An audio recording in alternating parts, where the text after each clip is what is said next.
हाँ भैया, बहुत दिन से हमनी का एगो मंत्र सुनत बानी जौन की हर एक शुभ कार्य का आयोजन में पहले सुना जाला कि ओम गणनन्त्वा गणपति गुंगावामहे निधिनन्त्वा निधिपति गुंगावामहे प्रियनन्त्वा प्रियपति गुंगावामहे।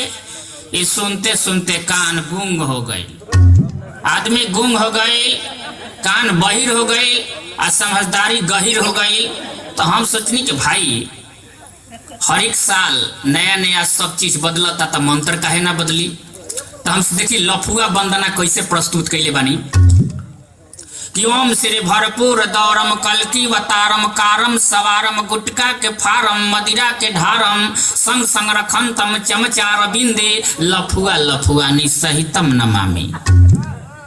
सदा भवानी राम पिए 5000 फारे गणेश और 3 देव मिल रक्षा करे, चाय पान सिगरेट दियावर दाम चंद्र की जय। देखी आजकल जनसंख्या इतना ना बढ़ गई बा कि पंडियों जी के संख्या बावना पड़ गई बा। तो कहीं कहीं बारात में जहां हम पहुंचल रहिले आ पंडित जी वहां नदारद रहेलन तो हम एक कमी के ना खटके दिले।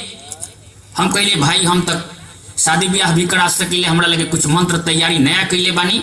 बाकी बाजा वाला के हम निर्देश दे दिले कि जब हम मंत्र पढ़ी तो जेमे जो हम ही सुनी या लड़का सुने, दूसरा का ना सुनाए के चाहिए। देखी कैसे हम पढ़ रहे हैं कि ओम राम राम राम सब सिद्ध काम नरकों में धाम कह दे तमाम खोल के लगाम चर ले तमाम ठगम ठगाम भज सुबह शाम 160 नाम गिने 8 जाम ये कर काम हरि के भजाम ओम स्वाहा। बबुआ तनी जमहाई ले लो अपहरण कर कर उड़नधर भर खूब घर उड़ फर फर के करबा डर गंगा शहर ही का गदर मंत्र के पढ़ दई चिवड़ा चरम स्वाहा।